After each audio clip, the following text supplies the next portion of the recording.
Bien, bueno, antes que nada, buenas noches a todos. Gracias por darme este espacio, por escuchar. Como breve introducción, el año pasado pude participar de las jornadas y presenté un trabajo sobre la relación de la paternidad y la filiación en Santo Tomás. Y en las objeciones me acuerdo que salió el tema, bueno, ¿dónde entra la maternidad, la mujer en ese marco? Y bueno, es cierto que mi trabajo se concentraba en ese aspecto, entonces no pude tratarlo y quise tomar el guante, digamos, de esa objeción que me hacía María Raquel y, bueno, asumirlo como tema de este año. Pero de entrada, si uno se mete con el tema de la mujer en Santo Tomás, es como que se mete en un aprieto, ¿no? Inmediatamente aparece un Vietor quod non, digamos, hay toda una serie de objeciones que uno podría eh, resaltar. Digamos, parecería raro que un teólogo dominico le pueda decir algo a una mujer contemporánea, ¿no? Yo pensaba que más bien esta mujer se sentiría como aquella mujer de esa historia, ¿no? Que cuenta la tradición de que Santo Tomás expulsa, ¿no? Con el tizón encendido, cuando le meten a una mujer cuando estaba medio aprisionado en el monte San Giovanni Campano, ¿no? Además de que encontramos en Santo Tomás, siguiendo a Aristóteles, un montón de frases desafortunadas sobre la mujer, difícilmente salvables, ¿no? Eh, que lo haría un poco más que un misógino. Sus agiógrafos mismos relatan que siempre rehusaba los tratos con mujeres, ¿no? ¿Qué nos podría enseñar sobre la mujer? Aquel que dice con Aristóteles que es un vir occasionatus, ¿no? Es un varón ocasional, a veces traduce incluso por frustrado, ¿no? Un varón deficiente, imperfecto. Y sobre todo, siguiendo a San Pablo, parecería hasta defender el moderno patriarcado, ¿no?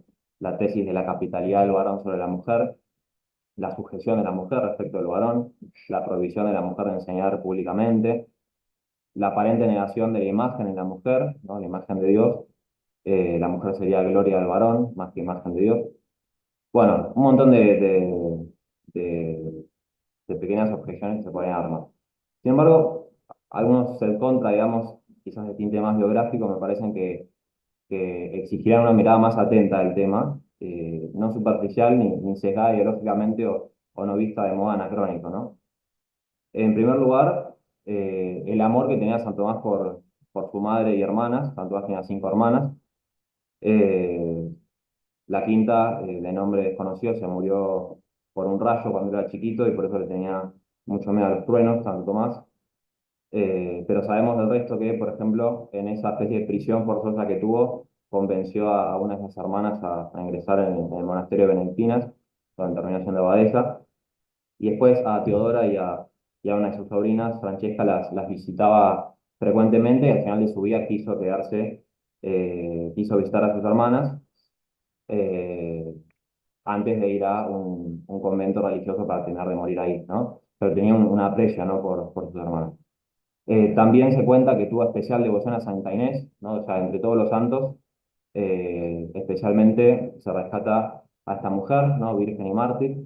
Llevaba siempre sobre su pecho, se cuenta una reliquia de Santa Inés con la que una vez curó a Fray Ginaldo de Piperno y en agradecimiento de esa curación estableció que se celebre la fiesta de Santa Inés en el convento de Nápoles, ¿no?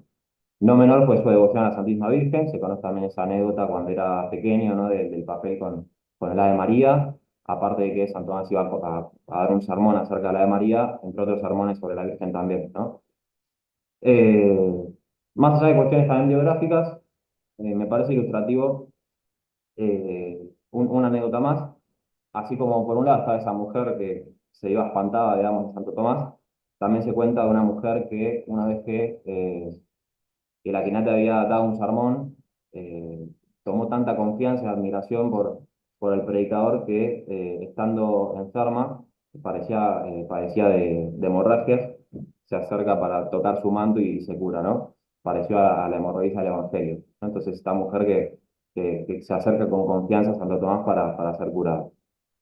Bien, más allá de estas anécdotas más históricas, me parece también interesante, en el 2001, una de la tesis doctoral premiada como mejor tesis en universidades pontificias, es una tesis sobre el tema de la mujer en Santo Tomás, entre más bibliografía que uno pueda controlar el tema, ¿no? Entonces, bueno, ofrecen por lo menos eh, argumentos contrarios para poder mirar el tema de otra manera, ¿no? Entonces, más allá de las expresiones poco felices que para nuestros oídos contemporáneos nos podrían rápidamente catalogar Santo Tomás de alguna manera, me parece que se pueden matizar esas frases que son más, digamos, lastre de la biología aristotélica que de su propio pensamiento filosófico, teológico, ¿no? Y eso es un poco lo que me propongo en esta comunicación. Entonces, como primer punto, analizar, bueno, primero para empezar esta frase, ¿no? La mujer como un varón ocasional o un vir occasionatus, ¿no? Eh, Satovaz distingue, primero dice que la mujer, la palabra mujer, no designa necesariamente corrupción, ¿no? En época de Santo Tomás, algunos decían, Bion, por ejemplo, decía que ya mujer implicaba corrupción, él dice que no necesariamente, sino que puede implicar simplemente el sexo natural, ¿no? Y en ese sentido, cuando se dice que la mujer es un varón ocasional, no se tiene que dar una interpretación moral, sino física. O sea, tiene que haber una clave de lectura física siguiendo la frase en la que esa expresión está, que es el de generación animalium de Aristóteles, ¿no? Entonces, para Aristóteles, las diferencias sexuales estaban ligadas a la generación, a los órganos reproductivos, y a medida que uno ascendía en la escala de los seres y encontraba mayor sofisticación, digamos, en la anatomía reproductiva, encontraba una mayor diferenciación sexual.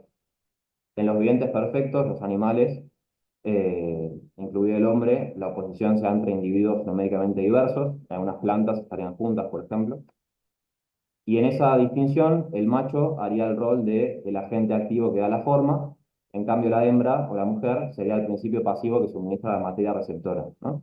Eso era la concepción biológica de esa época. En ese sentido, todo agente masculino a través de su semilla buscaba comunicar su semejanza en sentido perfecto, transmitir la actualidad, de actualidad a actualidad, digamos, y el surgimiento de una hembra como fruto de esa comunicación era algo no intentado por la fuerza misma de la semilla, ¿no? Entonces, en ese sentido es ocasional, en el sentido que es accidental a la intención de la naturaleza particular del varón, ¿no? Entonces, el nacimiento de una hembra se respondía a una deficiencia o imperfección, ya sea de los principios internos, el activo, una impotencia del semen, o ahora el pasivo, una disposición de la materia, o ya sea para un principio exterior o transmutación extrínseca, como tanto dice, por ejemplo, los vientos húmedos del sur, ¿no? Eso harían que nazcan mujeres. Todo el potencial, entonces, que está en esta frase, la mujer es un varón ocasional, está condensado en este marco biológico aristotélico, y me parece que no hay que sacarle más conclusiones de las que dice, ¿no? Incluso reconociendo esto, Santo Tomás distingue y dice, la mujer es ocasional en este plano de la intención de la naturaleza particular, pero situadas en una perspectiva universal, sapiencial, no tanto por una razón contingente física, sino por una disposición especial de la providencia, la mujer es necesaria en el orden creado, o sea, no es ocasional en el orden universal. Entonces, él afirma que fue necesario que Dios produjera a la mujer a quien intencionalmente quiso crear, no siendo algo ocasional al universo. Entonces, la mujer ingresa dentro de la intención de la naturaleza universal. La razón es que sin la mujer no habría ni generación ni especie humana, por lo tanto ella está ordenada a la obra de la generación, ¿no? Fue hecha o fue formada, eh, una expresión que aparece mucho, en ayuda de la generación, ¿no? In adiutorium generationis. Eh, que esto ya nos hace acordar al Génesis, ¿no? Por eso en lo que sigue, quería, tomando, digamos, Génesis 1, 2 y 3, una lectura medio rápida, hablar de cómo Santo Tomás interpreta sus pasajes, la diferencia sexual, ¿no? A imagen de Dios. En Génesis 1 se crea varón y mujer a imagen de Dios. Se les ordena o se les manda, eh, o está ahí una unión entre los sexos que fecunda, ¿no? Entonces aparece el matrimonio. Después, cómo Eva es sacada del costado del primer varón, y en tercer lugar, toda el drama del pecado, ¿no? El pecado original, y ya el anticipo de un varón y una mujer que aplastarán a la serpiente, ¿no? Bueno, es un poco los temas que van a salir. Entonces, lo primero en relación al alma femenina, esta expresión alma femenina, a uno lo podría hacer pensar si existe un alma femenino o no, o si el alma es asexual y la diferencia vendría solamente por una cuestión orgánica. Aparentemente, Santo Tomás y Aristóteles dirían eso, ¿no? Que la raíz de la distinción sexual está en la corporeidad de los vivientes, especialmente en aquellas partes integrales de la sustancia que hacen, que son los órganos genitales, es la facultad reproductiva, ¿no? Entonces, el cuerpo humano, que es un organismo, es constitutivamente sexuado. En cambio, la naturaleza racional que especifica al hombre está tanto en el varón como en la mujer, de tal manera que las diferencias sexuales no constituirían diferencias esenciales, ¿no? De lo contrario, varón y mujer serían dos especies diversas de un mismo género. Si bien esto tiene su potencial explicativo para la cuestión de la dignidad del varón y la mujer, sobre todo en la imagen de Dios, sin embargo, nos suena, digamos, puede dar lugar al equívoco de pensar que feminidad, masculinidad, si no son esenciales, son algo más bien accesorio y secundario en nuestra condición humana, ¿no? Cosa que evidentemente es contrario a la experiencia, ¿no? Entonces, no me parece que sea el espíritu de Santo Tomás decir esto. Einstein, por ejemplo, trabajó bastante en esta línea.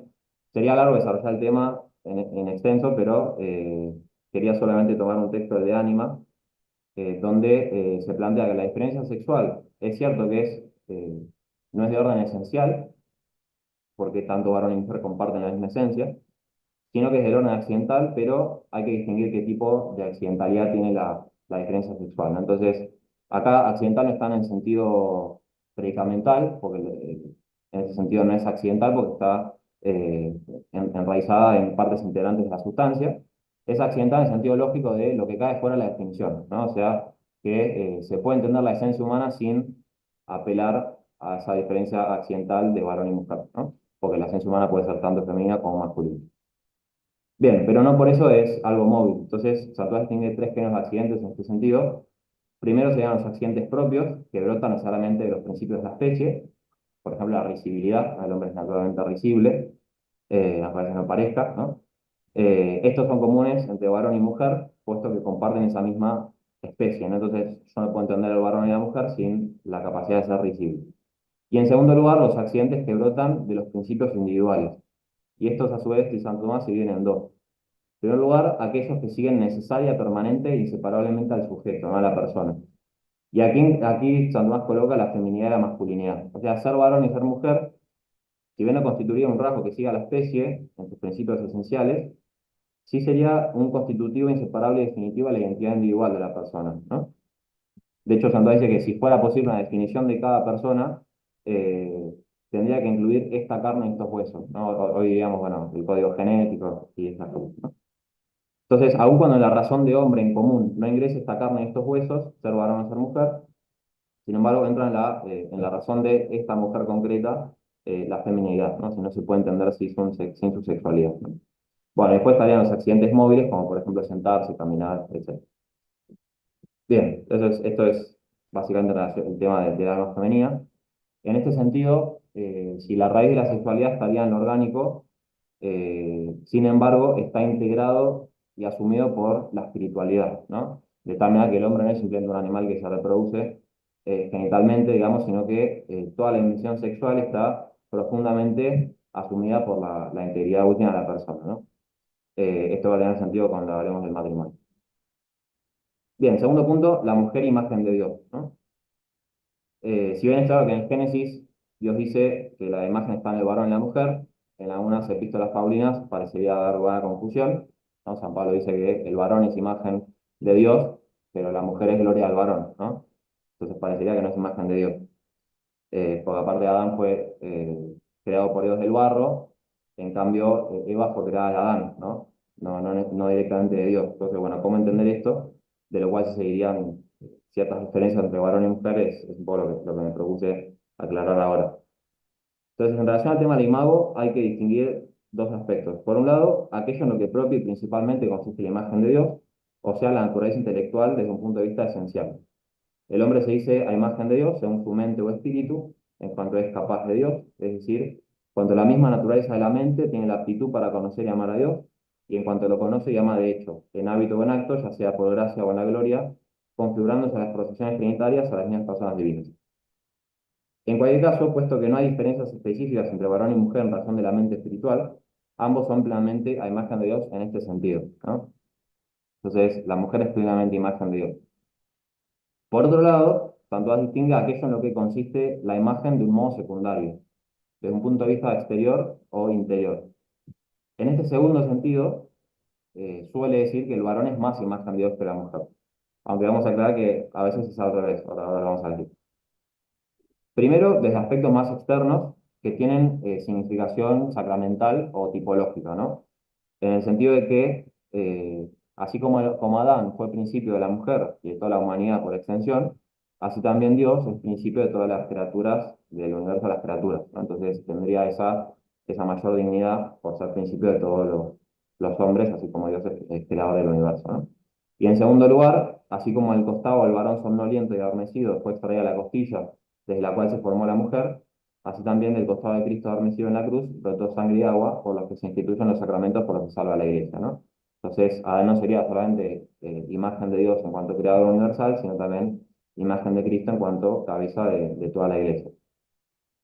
Bien, desde el aspecto interior, es decir, desde la misma naturaleza intelectual en la que reside intrínsecamente la imagen, acá San Tomás también suele decir, en general, que el varón es más imagen de Dios que la mujer, ahora lo vamos a matizar igual, y es porque justamente en el varón reluce más expresamente la discreción de la razón por su complexión física, ¿no? Entonces acá se ve el lastre aristotélico que no le permite entender a Santo Tomás que, eh, que en la mujer no habría una desventaja física que la llevaría a una menor capacidad intelectual, ¿no?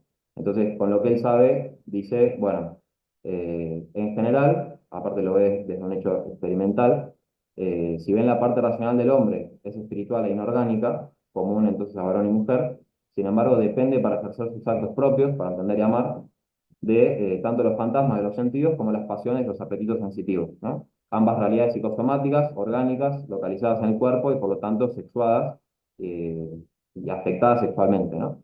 Eh, en este sentido, el varón sería más imagen de Dios, puesto que realizaría más plenamente, con la participación de sus potencias sensitivas y vegetativas, la naturaleza intelectual.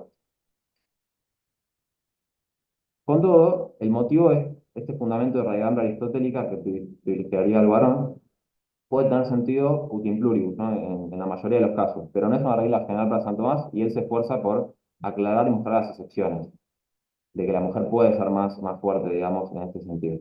En este sentido, la santa de su devoción aparece como ejemplo, ¿no? Él dice, algunas mujeres le han ganado al enemigo un triunfo glorioso en la lucha espiritual, como es patente en Santa Inés y Santa Cecilia y otras mujeres. En un contexto teológico, en relación al tema de la confirmación, que tiene que ver con la firmeza, la fuerza, había argumentos que decían que las mujeres no se podían confirmar, ¿no? Bueno, más cercano al pensamiento de Santo Tomás y alejado de la ciencia aristotélica en este contexto, invierte incluso lo que acabamos de decir. Entonces dice, según la realidad, en aquellas cosas que son propias del alma, la mujer no difiere del varón. Sería este el punto principal de la imagen, ¿no? Donde no hay diferencia mental, espiritual entre varón y mujer. Y continúa el texto. Incluso a veces la mujer se encuentra mejor cuanto al alma que muchos varones, Santo Tomás, ¿no? Entonces a veces incluso sería al revés. Y repite esta firmeza a la mujer citando a San Juan Crisóstomo, diciendo, como dice Crisóstomo en una homilía acerca de los macabeos, en las luchas mundanas se requiere no solo la dignidad de la edad y de la forma, sino también del sexo. Y por esto se niega a participar en ellas a los siervos y mujeres, y a los ancianos y niños. En las luchas celestiales, en cambio, está abierto el estadio indiscriminadamente a toda persona, edad y sexo. Y en la homilía acerca de la milicia espiritual, dice San Juan Crisóstomo, ante Dios también milita el sexo femenino, pues muchas mujeres han sostenido la milicia espiritual con ánimo viril. Unas, en efecto, han igualado a los varones en las luchas de los mártires con la virtud del hombre interior, y otras incluso han sido más fuertes que los varones. Y por esto este sacramento debe ser conferido a las mujeres. Además de que las mujeres pueden ser madrinas, ¿no? Algunos decían que las mujeres tampoco pueden ser madrinas, bueno, también que sí.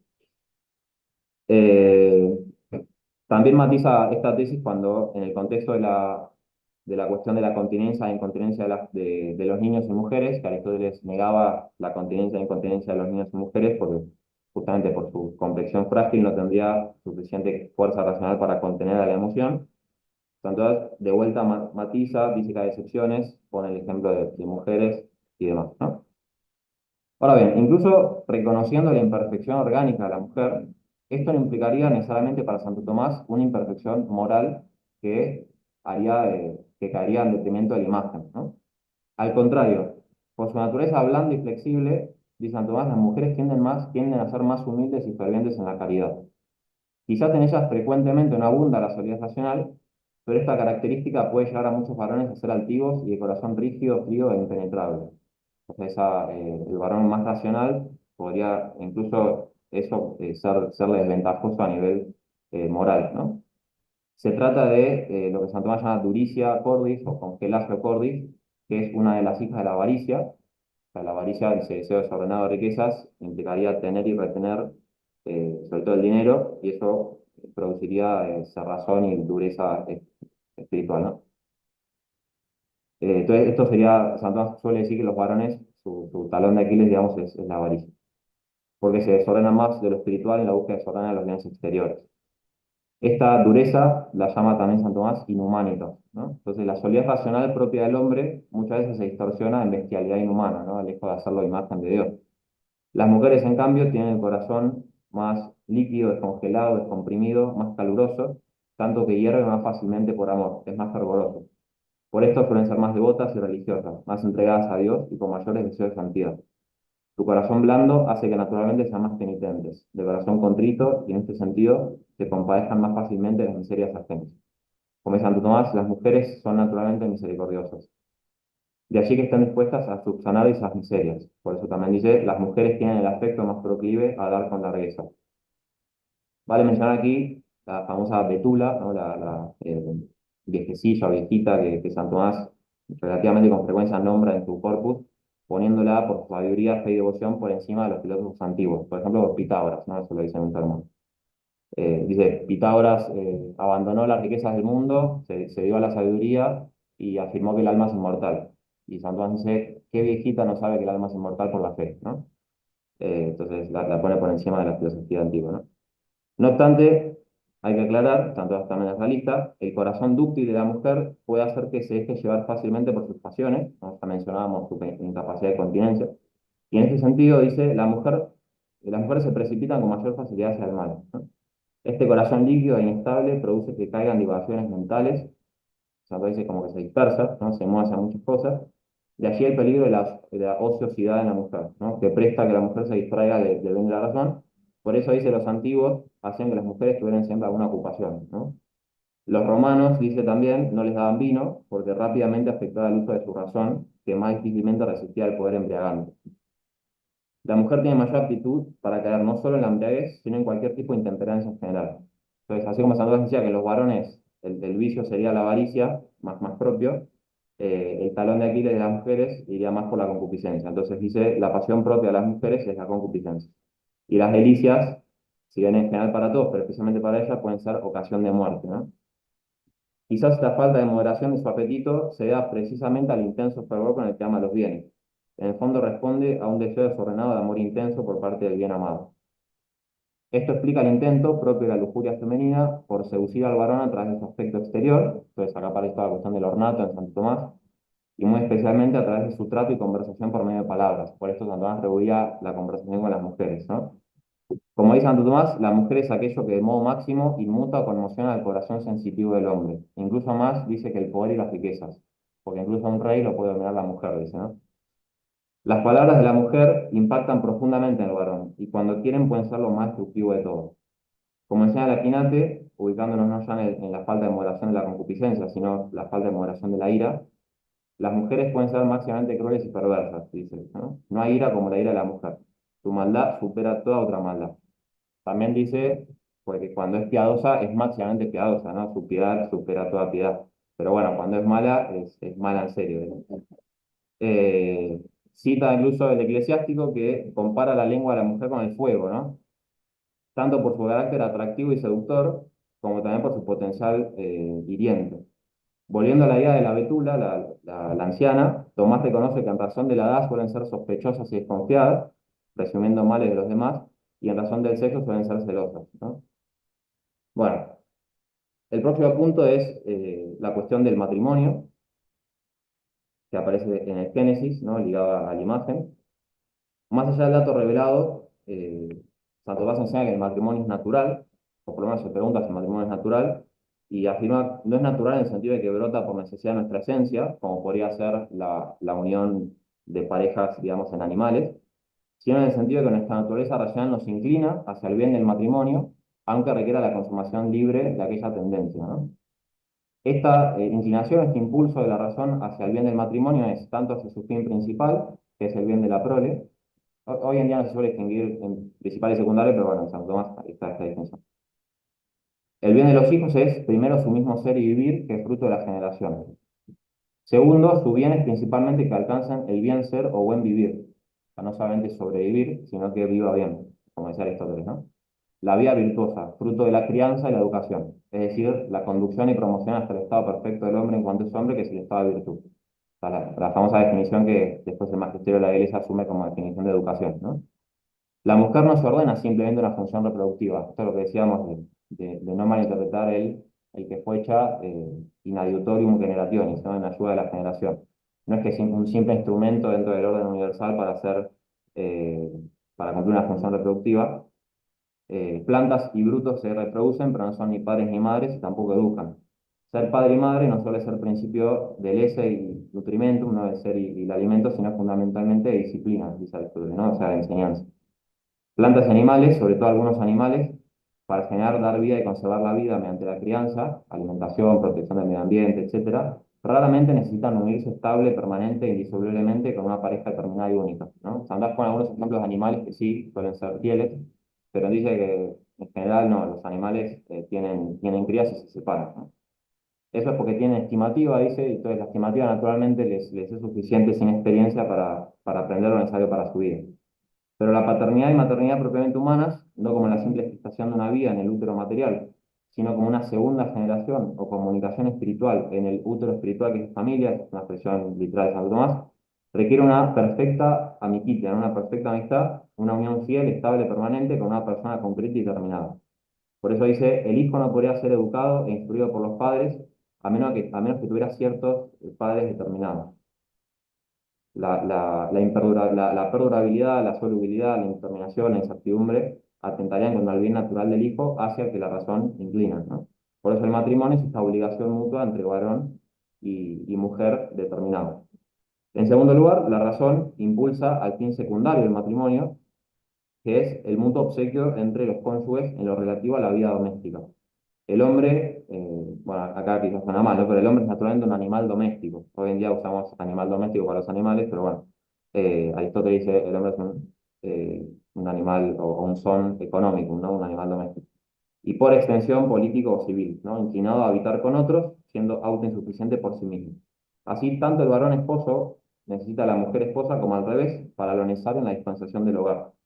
Para la vida humana común se necesita tanto el oficio que aporta el varón como el que aporta la mujer. Y Santo Tomás dice que el que aporta la mujer es más notorio, por eso se llama matrimonio, ¿no? De matris mundium, el oficio de la mujer, y no patrimonio, ¿no? Pues el varón está como más distante. Bueno, esta mutua asociación o comunión recíproca en el trato diario se llama matrimonio.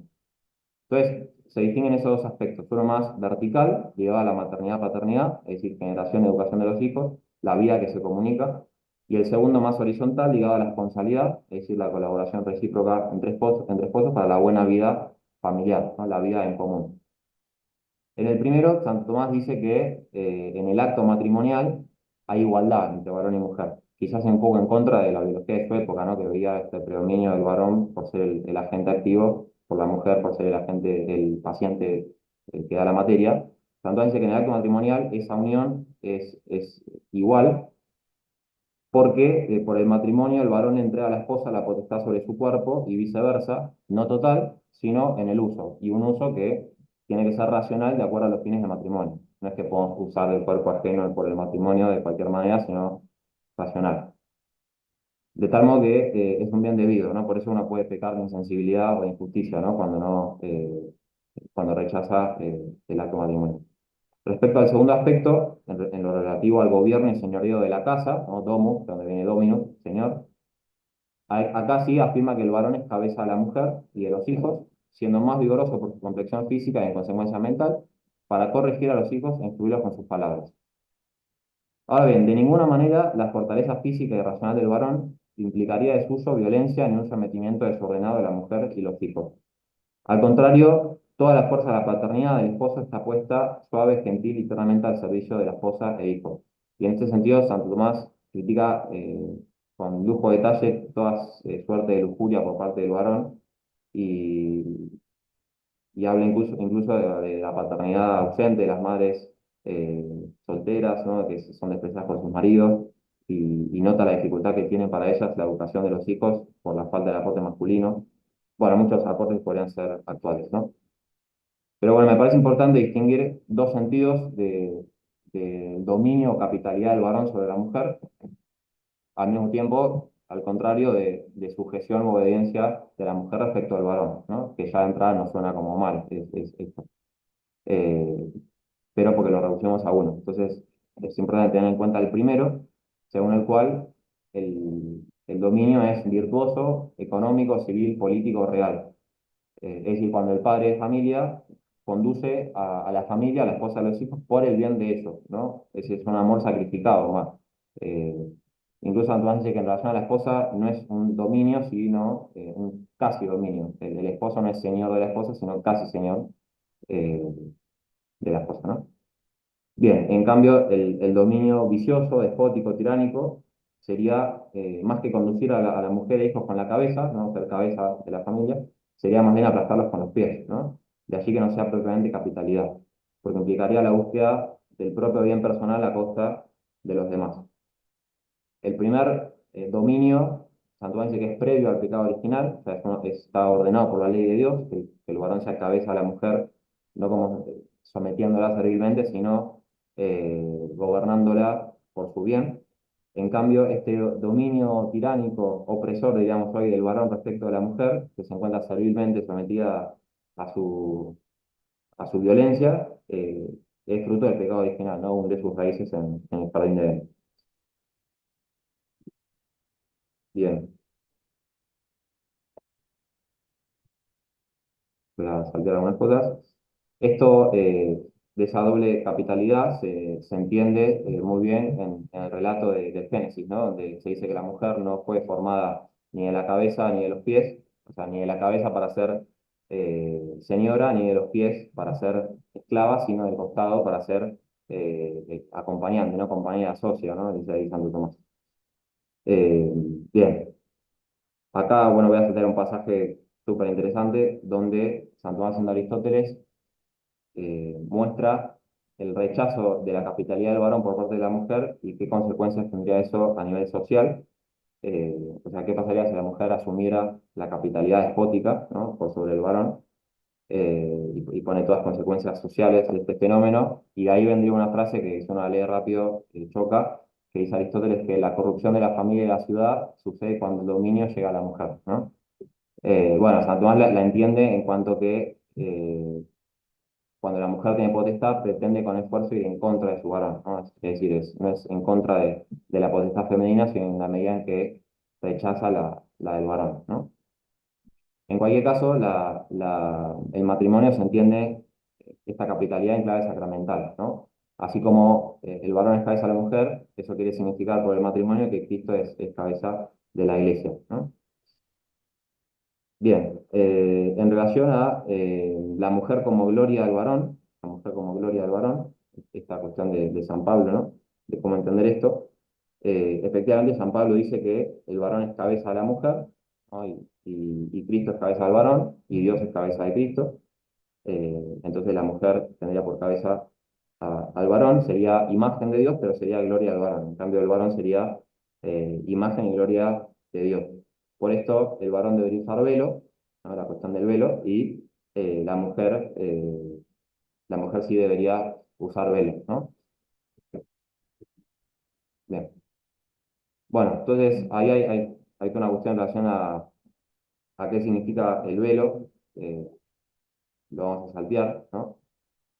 Y voy yendo a las conclusiones. Las conclusiones. Eh, Bien, que es el último título, la mujer de ministra mortis, ¿no? De comunicadora o de servidora de muerte, a nuncia salutis, ¿no? Así lo llama San Tomás, ¿no? Anunciadora de la salvación o de la vida también. Entonces, eh, sabemos que el pecado original y sus penas entraron por el hombre en el mundo, teniendo por inicio la mujer tentada por la serpiente, ¿no? Y entonces Eva, seducida por la serpiente, tienta a Adán, y acá se siguen algunas penas para la mujer que San Tomás nombra, y en síntesis termina diciendo, bueno, todo el género de las mujeres estaba en tristeza, ¿no? Desde la caída. Languidecía todo el género humano y en la mujer parecía casi todo corrupto. Entonces está como esta aparente corrupción total y tristeza en la que está la mujer fruto del pecado. Pero San Tomás dice, uno podría pensar, ¿no? Que si desde la mujer se inició el pecado, entonces es nociva para el varón, debería quitarse y por lo tanto la mujer no debería salvarse, ¿no? Pone como esa posible objeción que uno podría pensar. Y él dice, no, las mujeres no deben desesperar de la gracia de Cristo, ¿no? Entonces ya en Génesis 3 se anticipa la llegada de un nuevo Adán, una nueva Eva. Y no solo esto, no solo la mujer recibe el anuncio de la gracia en medio de la abundancia del pecado que la venía atormentando, sino que Dios mismo dispone para la renovación de la humanidad entera que sea a través de la mujer.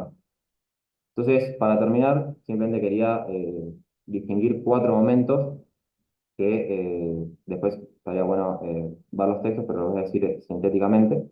El primero es la anunciación, en la que, así como el pecado comenzó por la mujer, así también los bienes de San Tomás son iniciados por las mujeres, o en concreto la mujer, que es María, ¿no? Entonces, así como el ángel diabólico le dio a Eva el fruto del árbol por el que perecería la humanidad, así también a la inversa, el ángel Gabriel le anuncia a María el fruto que iba a ser concebido en su seno por obra del Espíritu Santo para la redención del género humano. Eso en primer lugar, la anunciación. En segundo lugar, todas las mujeres del Evangelio, que en los comentarios de Santo Tomás a Juan y Mateo y la Catena Áurea muestra el fervor de las mujeres que acompañan a Jesús, como Jesús mismo, siendo cabeza de la iglesia, es una capitalidad del servicio, ¿no? Se acerca y rompe las barreras culturales de su época para curar a las mujeres, conversar con ellas, cenar con ellas, etc. En tercer lugar, las mujeres presentes en la pasión y muerte de Cristo. Dice San Tomás, considera que el género más débil, a saber el de las mujeres, aparece aquí más viril, estando firmes contra la cruz, cuando los discípulos, los aparentemente viriles, huían, ¿no? Mientras los varones se retiraban, un afecto más fuerte clavaba en aquel lugar al sexo más débil. San Tomás mismo compara la pasión de Cristo con los dolores del parto femenino, ¿no? E incluso dice, así como hace una analogía de así como en un, en un hueso está el músculo que parece más fuerte y están los pelos que parecen más débiles. Sin embargo, cuando el músculo se corrompe, se pierde, cuando se muere, digamos, la persona, el músculo se corrompe. En cambio, las mujeres, el pelo queda pegado al hueso. Bueno, están bien eh, los discípulos como músculos del hueso que es Cristo a la hora de la muerte se van, en cambio los pelos que parecen más frágiles quedan pegados al hueso, ¿no? Y en cuarto lugar, María Magdalena, ¿no? Las mujeres de la sepultura en el anuncio de la resurrección. San Tomás la llama apóstola apostolorum y la encomienda especialmente a la orden de predicadores, ¿no? Para todos los que tienen ese oficio. Bien, bueno, una cita más y termino, para que se vea una analogía. Dice, Cristo se apareció primero a las mujeres para que la mujer, que primero dio el inicio de la muerte al hombre, anunciara en primer lugar los inicios de Cristo resucitado en la gloria. Por esto, dice Cirilo, la mujer que en un momento fue ministra de muerte, fue la primera que percibió y anunció el venerable misterio de la resurrección, ¿no? De ministra de muerte a anunciadora de la salvación. Bueno, dejo ahí